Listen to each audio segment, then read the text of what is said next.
I think Islam hates us.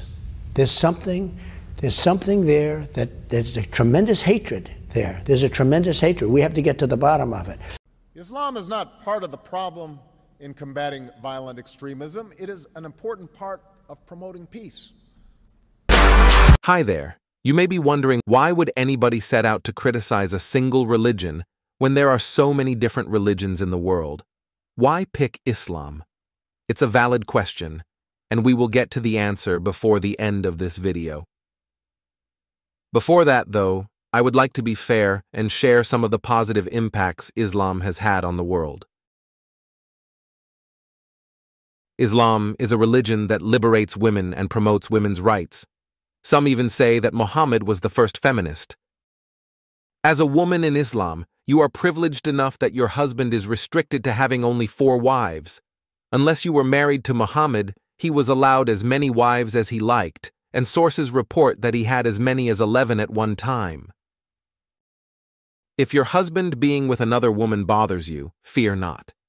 You may not even know of your husband's other relationships, given it's permissible to lie about having another wife to your first wife if you know it will upset her. So can they lie in the context of, for example, if one says, I sense that you've got a second wife, can he say, no, I don't? Yes, you can. You can say that. You can say that? Yes, I personally believe this is the hadith on the Master. لا يحل الكذب إلا في ثلاث. The Prophet said you can do it. If someone does this and they get caught, for example, or something happens, or some negative... Or she just asks him, where were you last night? Yeah, but even that, he can lie. White lies?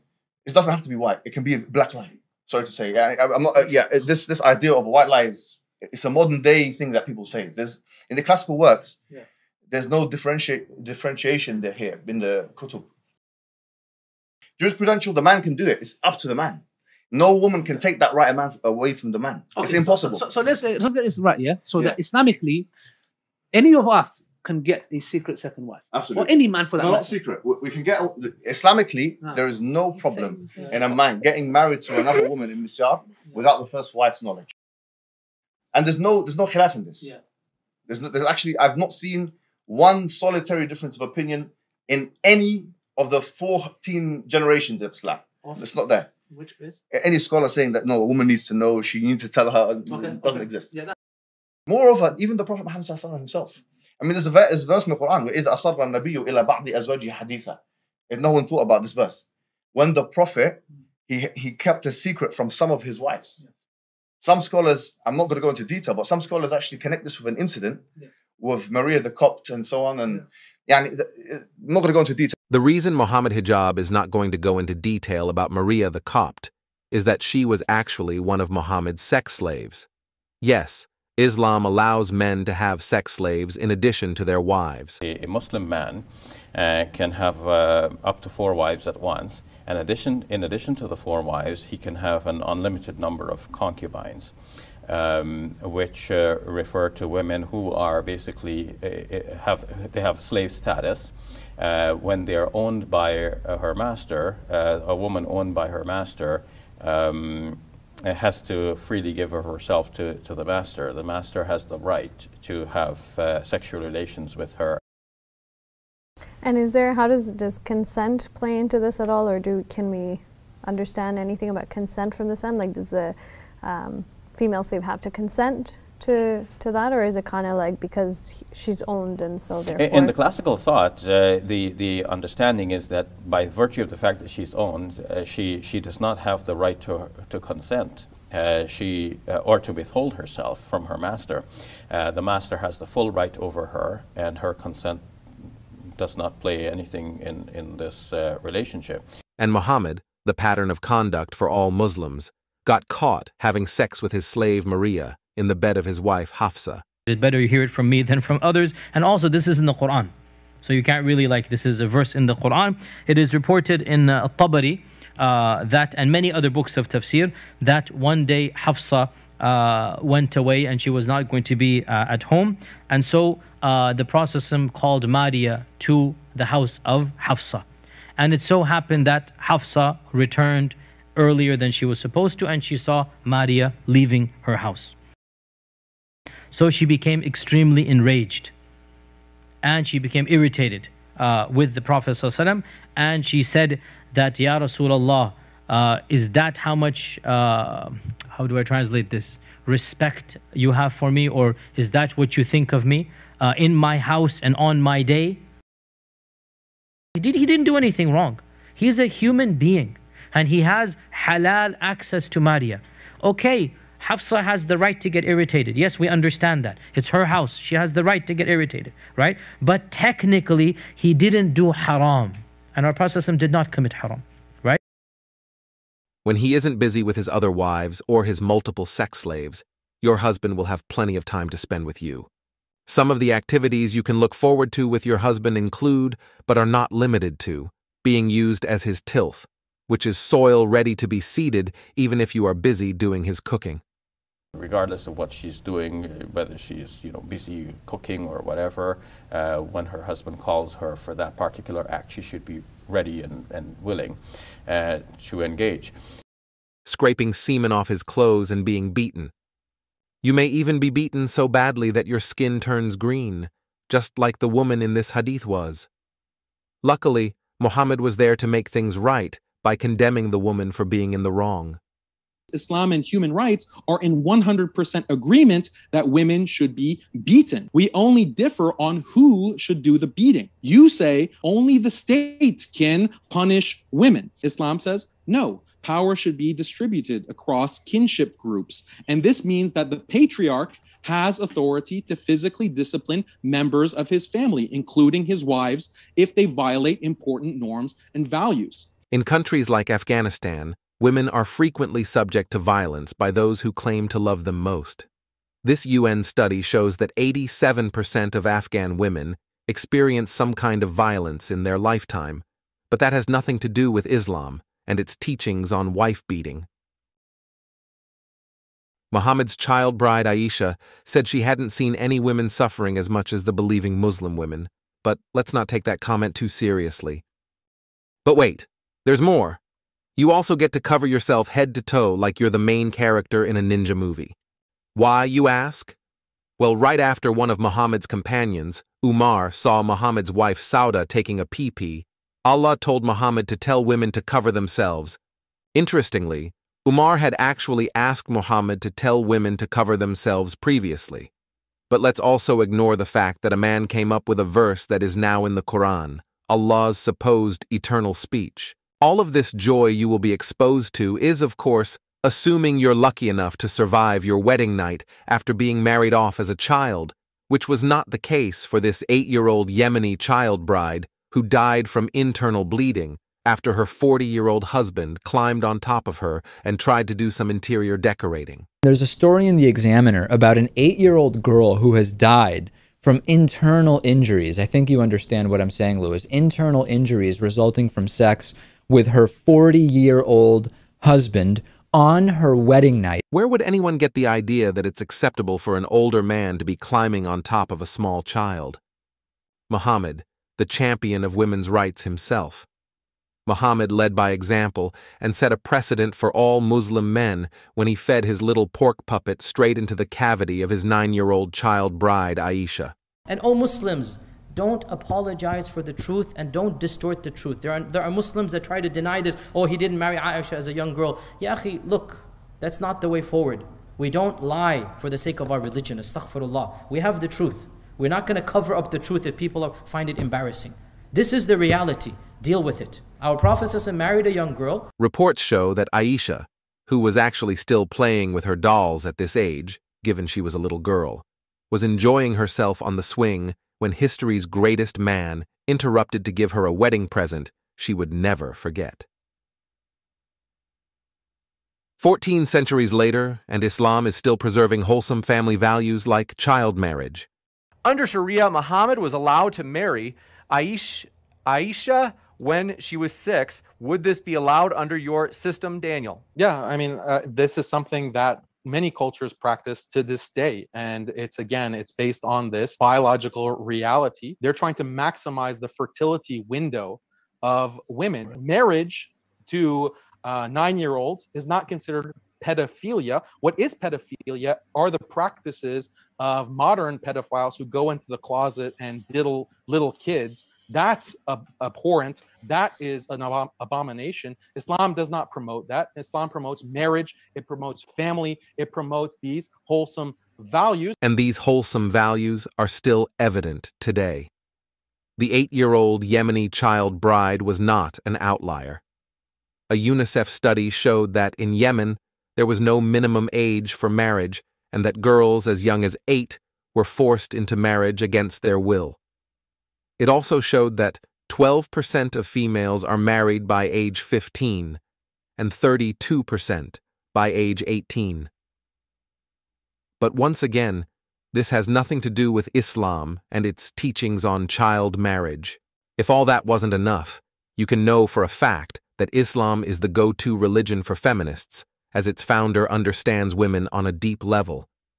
Muhammad understood that as a woman, you are a few pecans short of a fruitcake. Let's face it, you're really, really dumb. Fortunately for you, Muhammad has ensured that everyone knows that your testimony is only half as reliable as that of a man's given the deficiency of your mind. So fear not, nobody will take what you say too seriously. Given your stupidity as a woman, Muhammad made sure that no woman under his watch would ever be made a ruler, declaring, "Never will succeed such a nation as makes a woman their ruler." What a thoughtful man, prohibiting you from ruling so you don't embarrass yourself. Muhammad was even thoughtful enough to warn women to be on their best behavior, given he has seen hell, and the majority of its inhabitants are women. Why? Due to women's ungrateful attitudes towards their husbands, among other things. You know, their husbands who are allowed to have multiple other wives in secret as well as sex slaves, and who can choose to beat them if they step out of line. In 2023, the Organization for Economic Cooperation and Development did a study on discrimination against women in over 170 different countries. The study looked at discrimination in the family, restricted physical integrity, restricted access to productive and financial resources, and restricted civil liberties. 18 countries were classified as having a very high level of discrimination against women. Somehow, despite these liberating teachings we have just gone through, 16 out of the 18 countries were Muslim-majority countries. Conclusion? The person who conducted this study must have been a racist.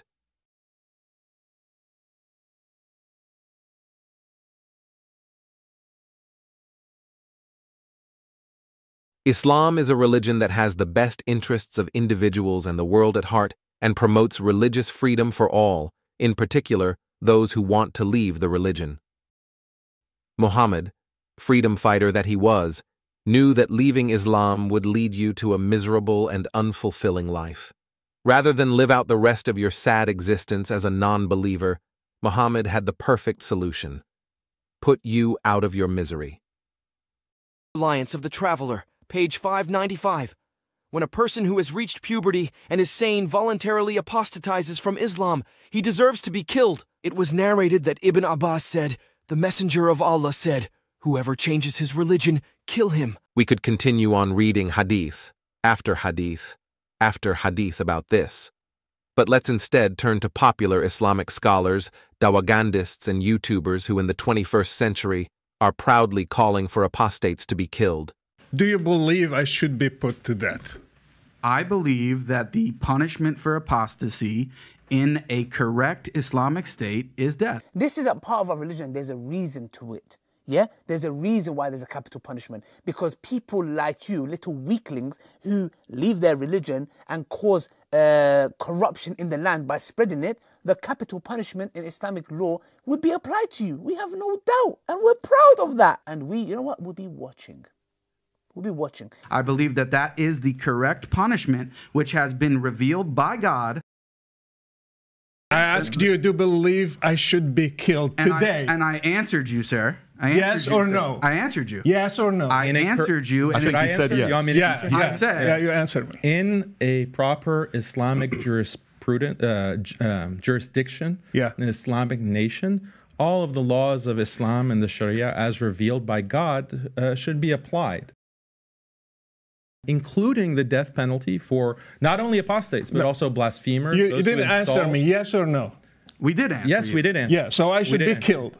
We did answer. I deserve to be killed because I left Islam and became a Christian. According to Islamic law, an apostate like you would be killed, yes. Okay, thank you. If someone leaves the religion and propagates the wrong faith, it is like treason, and in Islam the punishment is death. I hear you clearly, heard you clearly. You said that if any person is to be killed, a Muslim that comes out of Islam, it should be in an Islamic state. That means that anybody that comes out of Islam in an Islamic state should be killed. Did I get you right, sir? I want you to make that very clear. In an Islamic state where the Islamic Sharia is followed, in an Islamic state, if the Qadi takes a trial of the person, if he's caught and he changes religion, and if it's proven, in an Islamic state, only a Qadi can see to it that if he has done treason, if he has done apostasy, he can be put to death. Thank you. Thank you. Thank you.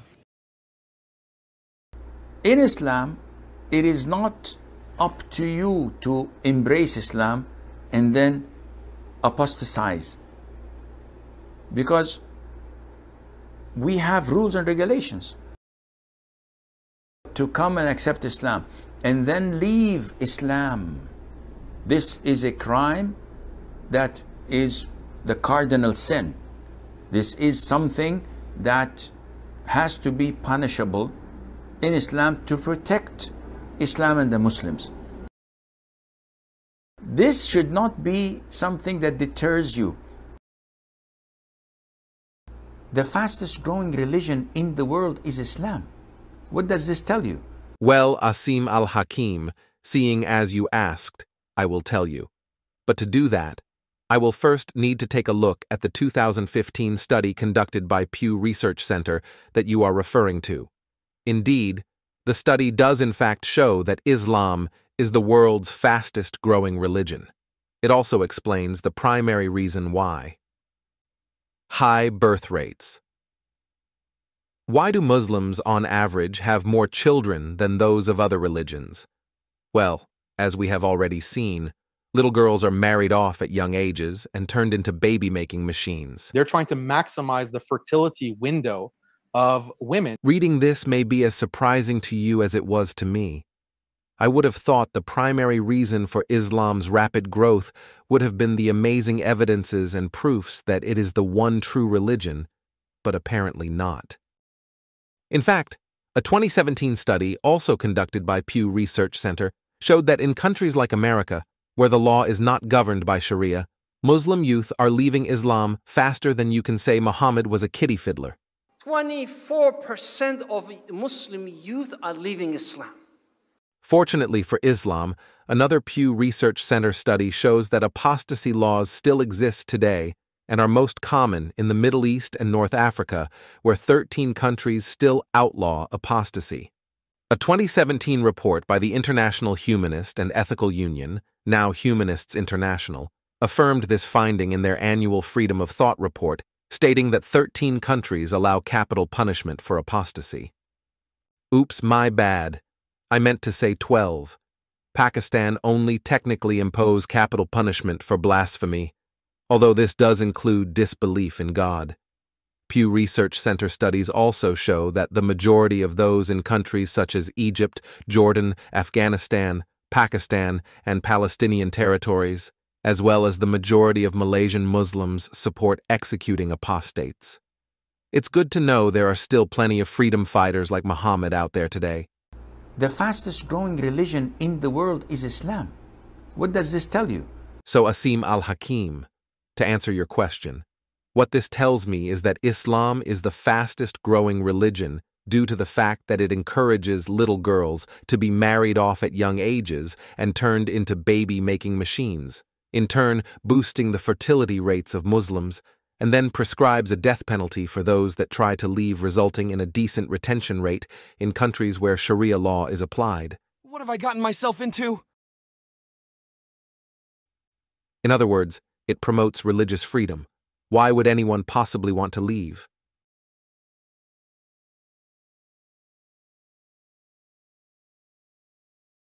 Islam is a religion that encourages individuals to say what they think, even if it is about Muhammad or Islam. Muhammad made sure that those who criticized him or his religion were given the ultimate reward, a permanent vacation from life, that is. These two girls who used to sing satirical songs about Muhammad were fortunate enough to be recipients of one-way tickets to their early graves. It is also permissible to kill people on behalf of Muhammad if you hear someone talking badly about him, like the man in this hadith did, after overhearing the mother of his child talking smack about history's biggest First Amendment ambassador.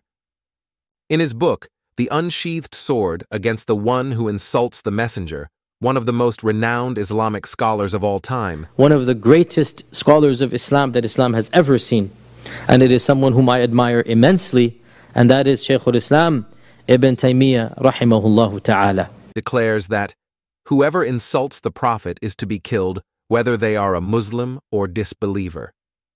Ibn Taymiyyah explains that this is the general view of the scholars and quotes Islamic scholar Ibn al-Mundhir, who states, "The generality of the scholars have consensus that whoever insults him, i.e. Muhammad, is to be killed."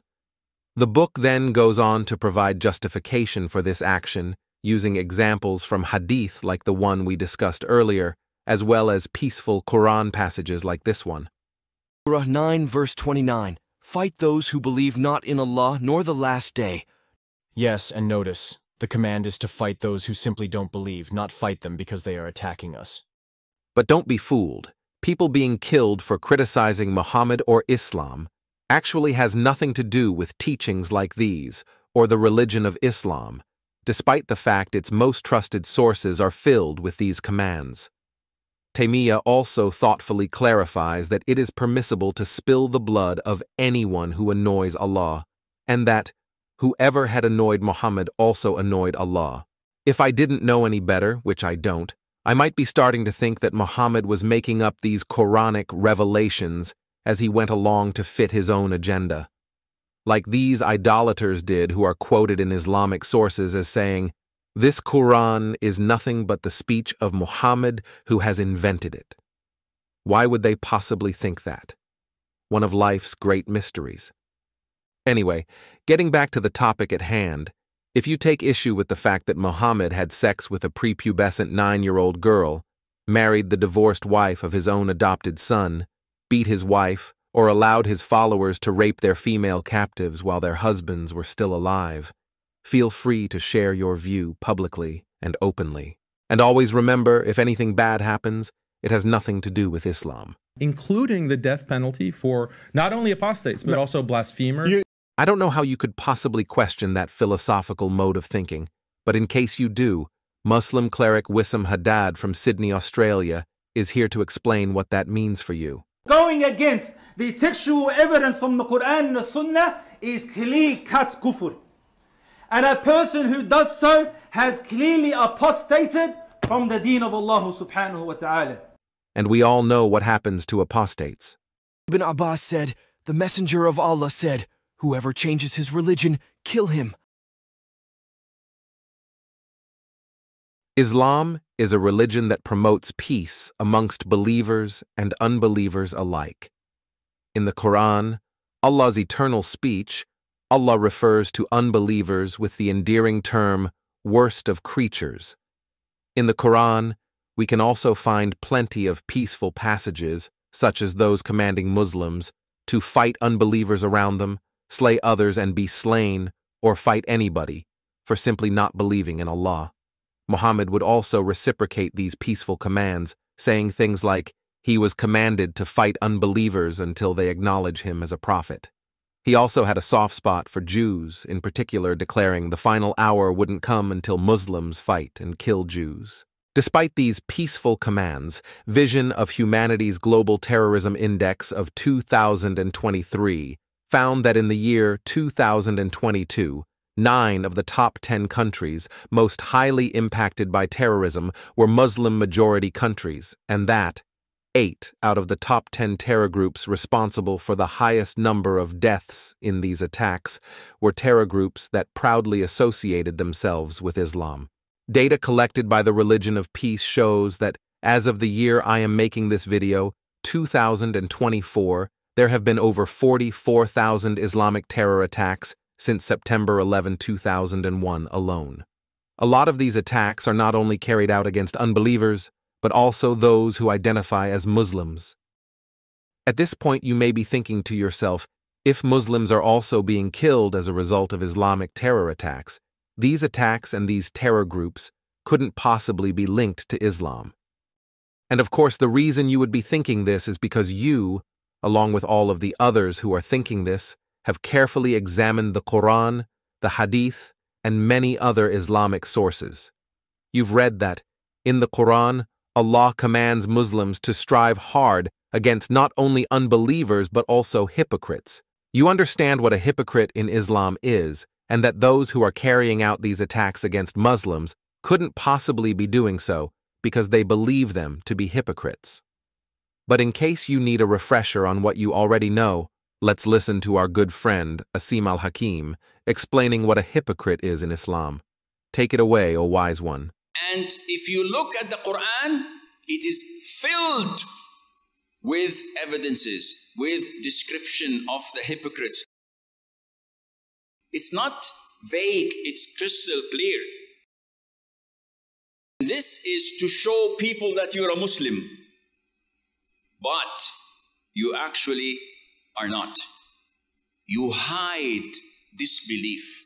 So, Asim al-Hakim, I am a hypocrite if I try to hide my disbelief, maybe because I am too scared of being killed due to the penalty for apostasy. Tell us more. You hate Islam. I am a hypocrite if I hate Islam, after being forced as a child to marry a man with 3 other wives and who beats me if I step out of line in his eyes. You look down at Islam, at Sharia.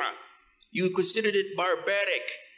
I am a hypocrite if I think that killing apostates, homosexuals, or blasphemers is barbaric. You don't love the Prophet ﷺ. I am a hypocrite if I don't love a man who had sex with a prepubescent 9-year-old girl. Now this is major kufr. All of these things make me a hypocrite, and if I am a hypocrite, I am a disbeliever. Hypocrites, they're not making a small sin that you can just brush it off your shoulder and khalas, kiss and make up, no harm done. No, it's problematic. It is something that takes you out of the religion of Islam. But not only am I a disbeliever, I am also an apostate, and we all know what that means. So I should be killed. We did answer. I deserve to be killed because I left Islam and became a Christian. According to Islamic law, an apostate like you would be killed, yes. Okay, thank you. But I digress. So back to Islam's beautiful teachings towards unbelievers. Why is all of this important? Well, aside from the fact that the world has been bleeding from love for the last 14 centuries as the result of endless Islamic peace attacks, as we have already seen, Islam is the world's fastest growing religion, and the Pew Research Center study we were looking at earlier shows that, by the year 2050, Islam will be close to becoming the world's major religion due to the high birth rate of Muslims. If you have watched my video, Understanding Jihad, you should by now understand that once Muslims reach a majority, Islam teaches them to implement offensive jihad. In this expansionist phase of jihad, Muslims are commanded to go around giving unbelievers 3 options. Number 1, to call them to Islam. If they refuse, then tell them Allah obliged upon you to pay taxation, jizya. If they refuse, then we have to fight. And if we fight you, then we capture you, you become our slaves, and we take your land, and you take where, because you refuse, I give you 2 good options. This is the strength of Islam. So, what happens shortly after the year 2050, when Islam becomes the world's major religion? But this jihad cannot be accomplished, cannot take place, unless the state of the Muslims is strong. If you don't have a strong Muslim country, who can they pursue or attack? But nowadays, forget this, maybe in the coming 40, 50 years when the Muslims become strong as they're supposed to be. It's always good to have something to look forward to.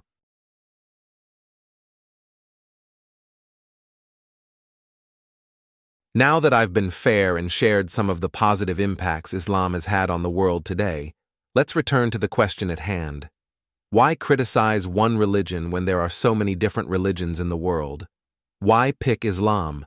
Well, it couldn't possibly be because I disagree with child marriage or women being mistreated, or that I disagree with killing apostates, or that I disagree with killing those who insult Muhammad, or that I disagree with killing same-sex couples, or that Allah and Muhammad were talking trash about me long before I ever said anything about them, and I believe I have a right to respond to that, or that I would prefer that my family, friends, and I aren't violently subjugated now or in the future, or that I actually have Muslim friends and see them as victims of an oppressive ideology which I would like to help them and others like them out of, or that the world has suffered for the last 14 centuries as a result of these teachings, and I think enough is enough.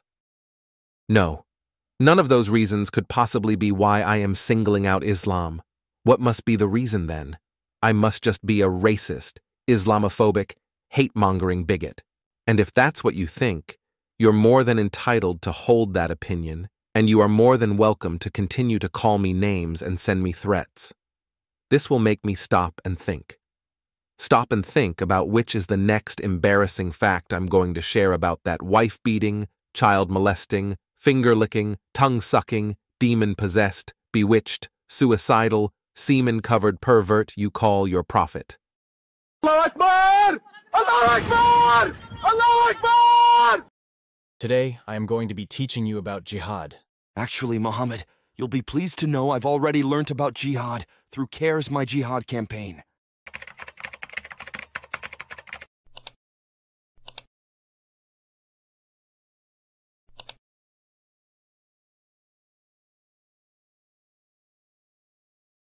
Jihad is simply an interior spiritual struggle, like not judging people by their cover or building bridges through friendship.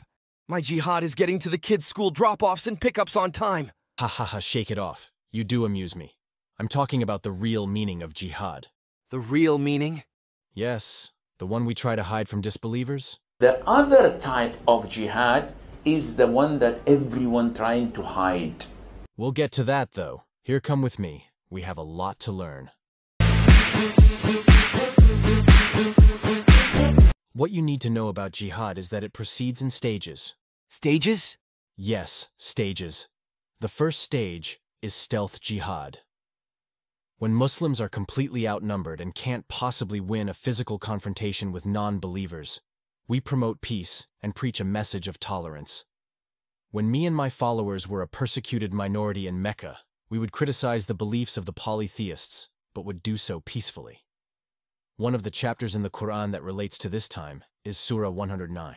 Say, O disbelievers, I do not worship what you worship, nor are you worshippers of what I worship, nor will I be a worshipper of what you worship, nor will you be worshippers of what I worship. For you is your religion, and for me is my religion. What literary excellence! A mouthful like that has surely come from Allah, and not from the illiterate caravan robber reciting it. You can stop with the wise cracks, shake it off. Anyway, whilst I was promoting religious tolerance in Mecca, I was trying to lure pagans to Islam by promising them victory over the non-Arabs. One day, some of my tribesmen went to my uncle Abu Talib to try and promote a truce. They wanted me to stop criticizing their beliefs. The History of Al-Tabari, Volume 6, page 95. Abu Talib sent for the messenger of God, and when he came in, he said, Nephew, here are the sheikhs and nobles of your tribe. They have asked for justice against you, that you should desist from reviling their gods, and they will leave you to your God. Uncle, he said, shall I not summon them to something which is better for them than their gods? What do you summon them to? He asked. He replied, I summon them to utter a saying, through which the Arabs will submit to them, and they will rule over the non-Arabs. Abu Jahl said from among the gathering, What is it, by your father? We will give you it, and 10 like it. He answered, That you should say, There is no deity but God. That's right. So while I was walking around Mecca calling for peace and tolerance, behind closed doors I was telling the Quraysh we would eventually rule over everyone else. But these groups weren't attacking you at all, and you were already planning to conquer them. Yes, I was, and you see this play out today. Islamic groups all over the world are calling for peace and tolerance in public, but in private calling for something very different. By doing this in countries where Muslims are a minority, just like back in the day, we gain a victim status and get useful idiots on side defending Islam as a religion of peace. Islam is a religion that preaches peace, despite the fact we are planning to conquer them all. Taqiyya. Taqiyya? Yes, concealing Islam's true intentions in order to protect the Muslim community. In Surah 3, verse 28 of the Quran, Allah explains when and why we should befriend the disbelievers. Let not the believers take for friends or helpers unbelievers rather than believers. If any do that, in nothing will there be help from Allah, except by way of precaution, that ye may guard yourselves from them. But Allah cautions you to remember Himself, for the final goal is to Allah. That's right. You should only be taking these dirty unbelievers as your friends in order to guard or protect yourself from them. Shake it off. Take a quick look at the permissible lying section in the Sharia manual for me. Reliance of the Traveler, page 748. Scholars say that there is no harm in giving a misleading impression if required by an interest countenanced by sacred law that is more important than not misleading the person being addressed, or if there is a pressing need which could not otherwise be fulfilled, except through lying. Exactly, and no interest could be more important than spreading Islam. But if these dirty disbelievers know what we're up to, it makes things more difficult and could put our community in danger. When discussing Muslims being outnumbered and endangered, in his commentary on Surah 328, Islamic scholar Ibn Kathir says, in this case, such believers are allowed to show friendship to the disbelievers outwardly, but never inwardly. I think Islam hates us. There's something there that there's a tremendous hatred there. There's a tremendous hatred. We have to get to the bottom of it. For instance, Al-Bukhari recorded that Abu Adarda said, "We smile in the face of some people, although our hearts curse them." Damn right we curse them. As you know, another key feature of this first stage of jihad is proclaiming a victim status. My followers love to pretend I was persecuted in Mecca simply because I was a Muslim, but that is total nonsense. The History of Al-Tabari. Volume 6, page 93. The Messenger of God proclaimed God's message openly and declared Islam publicly to his fellow tribesmen. When he did so, they did not withdraw from him or reject him in any way, as far as I have heard, until he spoke of their gods and denounced them. When he did this, they took exception to it and united in opposition and hostility to him, except for those of them whom God had protected from error by means of Islam. Muhammad, so you mean to tell me these pagans had no problem with you preaching Islam, but that they only became angry when you started attacking their beliefs? Yes, I used to love antagonizing and mocking those Meccans for their dumb and stupid beliefs. Yeah, because it's not like you don't have any stupid or dumb beliefs yourself. So the Prophet ordered them to proceed along with his shepherd, i.e. his camels, and drink their milk and urine as a medicine.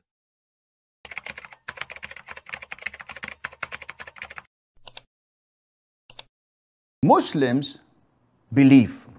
This is their conviction. You like it, you don't like it, you're disgusted by it. Who cares? I believe in whatever the Prophet said, as long as the hadith is authentic. Exactly. My teachings are based on pure logic. The pagans actually had to put up with quite a bit from me. Ha ha ha ha. The History of Al-Tabari, Volume 6, page 101. We have never seen the like of what we have endured from this man. He has derided our traditional values, abused our forefathers, reviled our religion, caused division among us, and insulted our gods. We have endured a great deal from him. Yes, they did endure a great deal from me. They then started retaliating, which played in my favor as I could play the victim card and claim they were persecuting us. This is one of the goals of stealth jihad, to give Islam a privileged status above other religions. Again, you see this play out today as anyone who criticizes Islam gets labeled an Islamophobe, exactly as I had planned.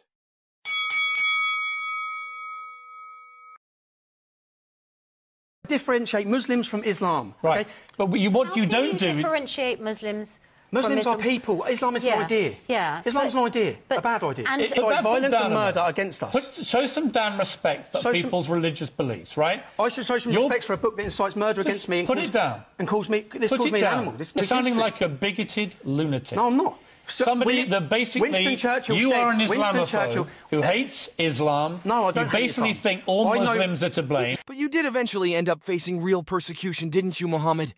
Yes, I did. And it was the best thing that ever happened to me. When people heard that us poor, defenseless Muslims were being treated badly, they rushed to our aid.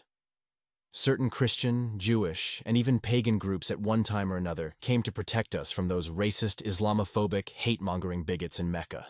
Despite the fact you were planning to conquer all of them. Ha ha ha, yes, but they had no idea. And once we had formed enough allies, Allah's message to me suddenly changed. So shake it off. Once Muslims have enough resources to defend our community from attacks, persecution, and criticism, we can implement Stage 2, Defensive Jihad. Defensive Jihad? Yes, so we can fight unbelievers who pose a physical or intellectual threat to Islam. Surah 22, verses 39 and 40.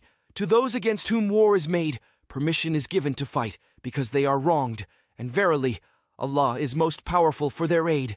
They are those who have been expelled from their homes in defiance of right, for no cause except that they say, Our Lord is Allah. Yes, good old Allah. As you've already read, I used to mock others' beliefs and cause division in Mecca. But Allah claims in the Quran all I did was believe in Him. Yes, Allah does claim that. Allah knew that moving forward, we would once again need that victim status for victory. Anyway, now that I had several non-Muslim groups ready to defend me, I turned to one of the primary tactics of Stage 2. Terrorism. Me and my followers started attacking the Meccan caravans. We launched 7 attacks without retaliation. During the 7th attack, I must admit I was a little worried as we killed a man and took some goods and captives during the holy month. Holy month? Yes, the month everyone had agreed not to fight. Luckily, I came up with, lucky Allah came through with the goods with a special revelation for me. Surah 2, verse 217. They ask thee concerning fighting in the prohibited month. Say, fighting therein is a grave offense, but graver is it in the sight of Allah, to prevent access to the path of Allah, to deny Him, to prevent access to the sacred mosque, and drive out its members. Tumult and oppression are worse than slaughter, nor will they cease fighting you until they turn you back from your faith if they can. And if any of you turn back from their faith and die in unbelief, their works will bear no fruit in this life, and in the hereafter they will be companions of the fire and will abide therein. Notice, Allah told me oppression is worse than slaughter. I killed a man, but so what? Allah says oppression is worse. Anyway, despite the fact those Meccans were trying to avoid war, I wasn't going to stop attacking their caravans. So the pagan tribes sent an army to protect the next caravan. Me and my companions attacked. We attacked and defeated them in what is known as the Battle of Badr. But Muhammad, these non-Muslims were just trying to protect themselves from you terrorizing their trade routes. Exactly. We weren't quite the victims we claimed to be, but my followers and supporters by this stage realized that once they agree to support me, they don't get to change their mind. If they do, they can look forward to expulsion from the land, having their property seized, enslavement, and death. A few Jewish tribes in Medina found that out the hard way. People soon learnt they needed to keep their mouths shut. I would order the assassination of critics or people who spoke out against me. Muhammad, they were only young girls. I know. I had to contain myself from giving them the Aisha special. But seriously, nobody, and I mean nobody, is allowed to get away with speaking out against me. So Stage 2, Defensive Jihad, is simply fighting anyone who attacks the Muslim community in some way, whether it be through violence or just insulting you. Now you're getting the idea. And once again, you see this play out today. Now, this video starts with the hooded killers calmly walking back to their black Citroën after murdering 12 people in the Charlie Hebdo office on January 7th. When they get to the car, one of the brothers raises his left arm and shouts several times in French, "We have avenged the Prophet Muhammad." It's understood the murderer was incensed because the teacher had started a debate with his pupils about caricatures of the Prophet Muhammad. Shake it off. I think you're finally ready to learn about stage 3.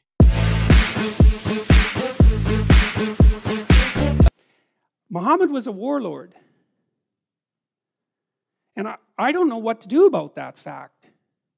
A big bearded fella shouting, "Jihad, jihad, slay the infidels" on the streets of London. It could be saying that he's about to have an inner spiritual struggle with the precise nature of the deity. I mean, come on. So when she read the Quran, she took it for what it said, which was... And it did advocate jihad, and it did advocate war, and... Oh, it advocated jihad and it advocated war? Fighting the non-believers. Oh, fighting the non-believers? Imagine that! Oh, God! It's not like we've tried saying that or anyone else has tried saying that.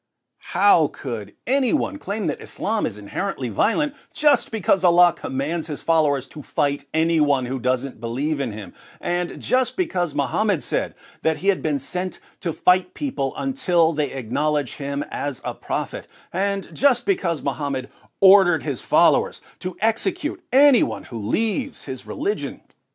What kind of monster would claim that Islam is inherently violent simply because it calls for the violent subjugation of the entire world?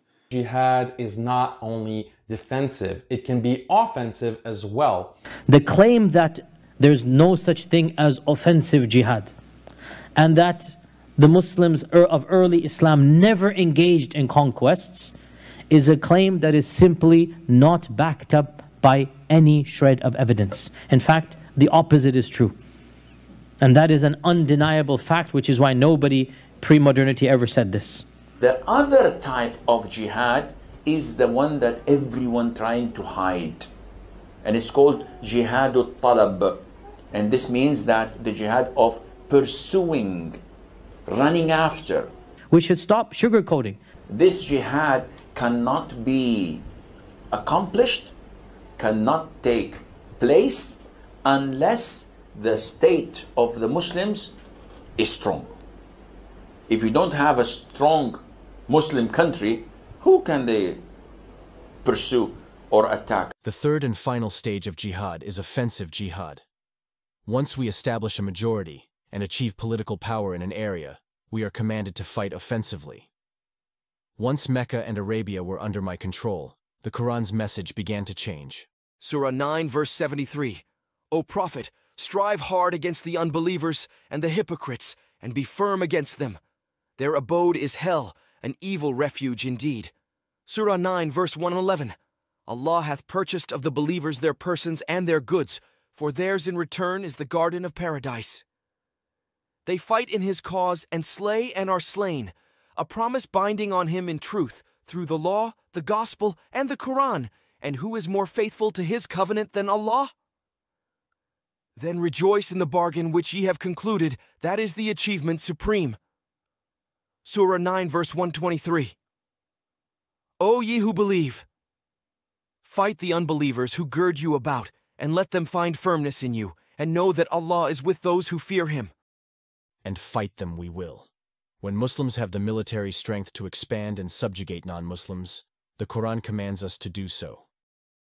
Surah 9, verse 29. Fight those who believe not in Allah nor the last day, nor hold that forbidden which hath been forbidden by Allah and his messenger, nor acknowledge the religion of truth, even if they are of the people of the book, until they pay the jizya with willing submission and feel themselves subdued. Yes, and notice, the command is to fight those who simply don't believe, not fight them because they are attacking us. Sahih al-Bukhari 6924. I have been ordered to fight the people till they say, La ilaha illallah, none has the right to be worshipped but Allah, and whoever said La ilaha illallah, Allah will save his property and his life from me. Sahih Muslim 129.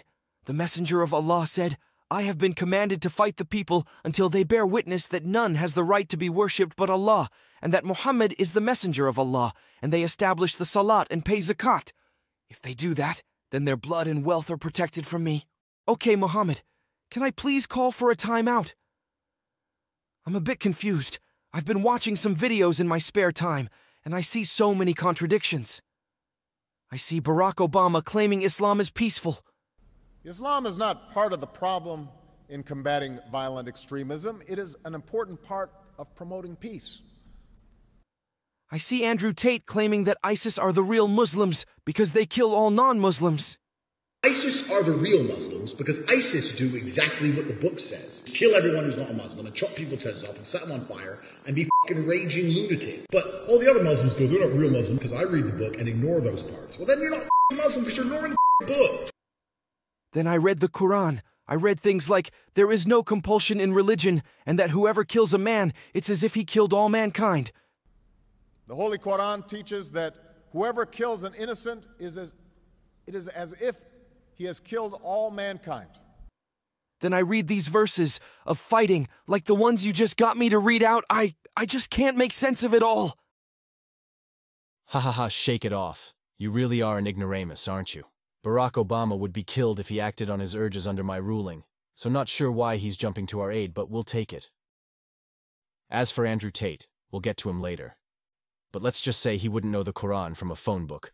Reading books is a very cheap way to, I guess, entertain. I wouldn't call it entertainment because my brain is far too advanced. I'm too smart to read. I'm not going to sit there and go, smart people read. No. It's for people with slow brains. First, let's turn to the Quran. The verses you are thinking of are ones we frequently quote to take the public eye off Muslims when we are in countries where Muslims are a minority. These unbelieving morons don't even bother to spend 5 minutes researching these verses or anything about me. What do you know about the Prophet Muhammad? We've established nothing. So, it's easy to pull the wool over their eyes.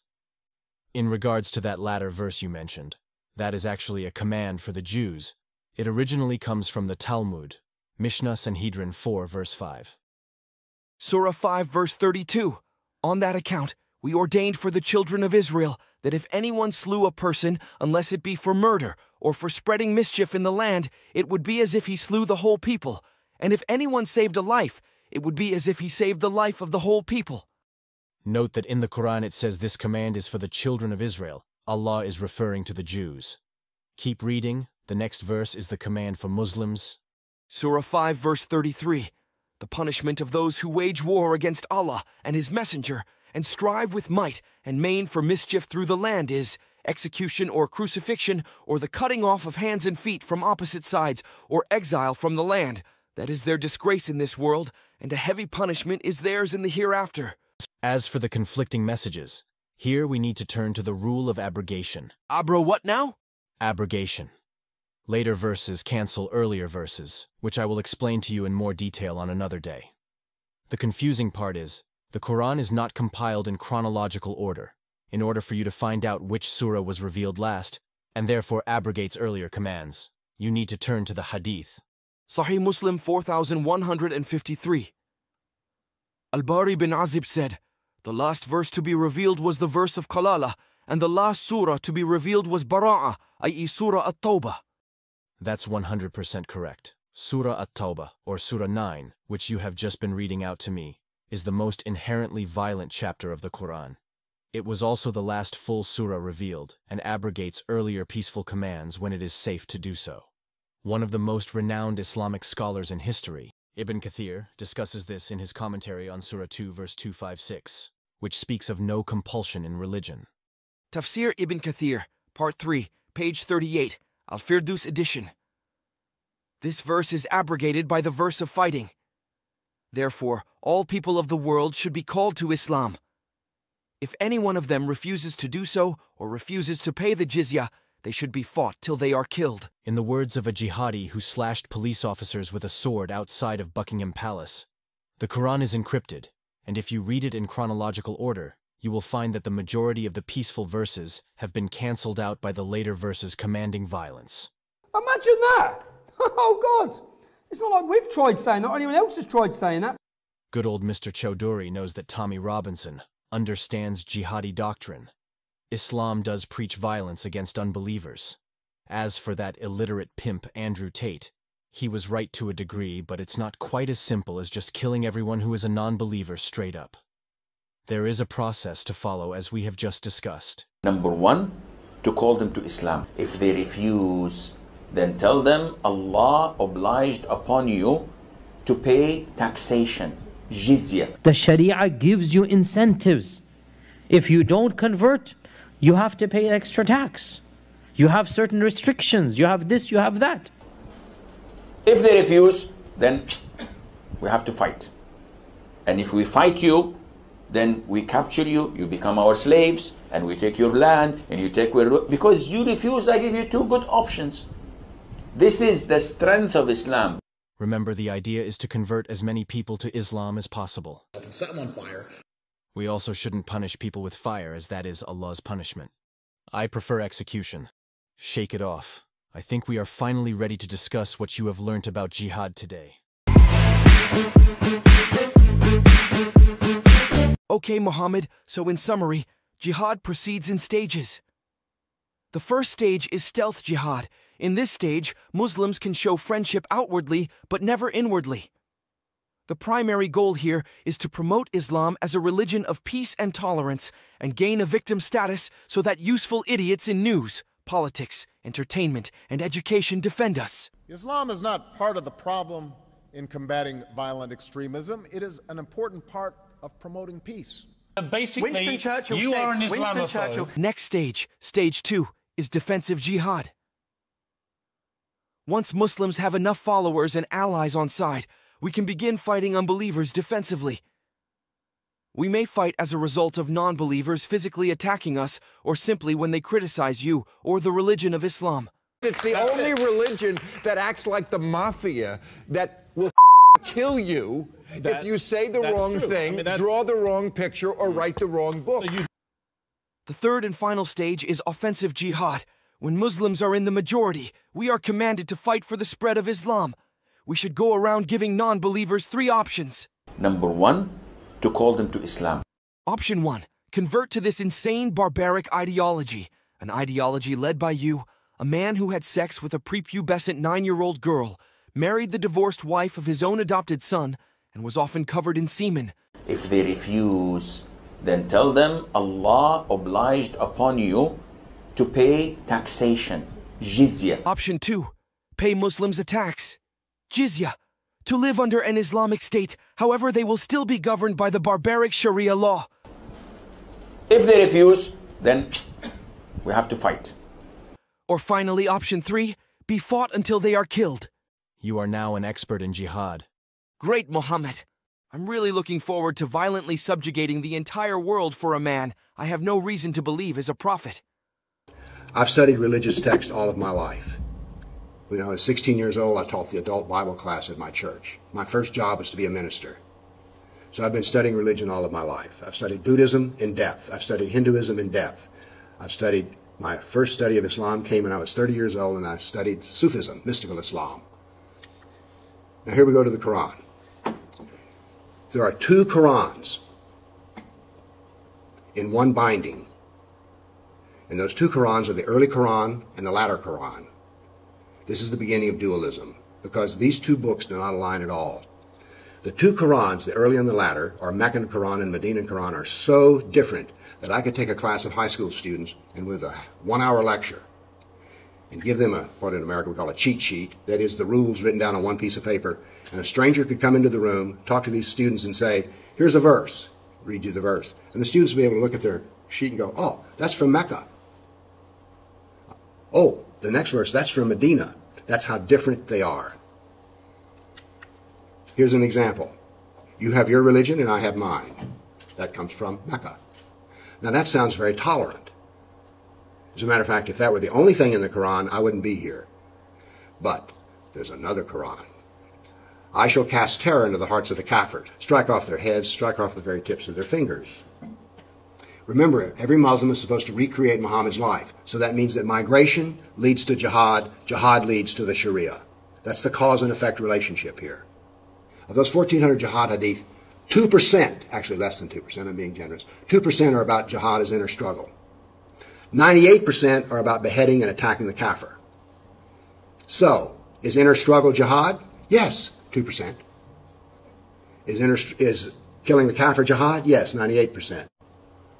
So what we see here is jihad is systemic. It is part of the doctrine. It's not a verse or 2.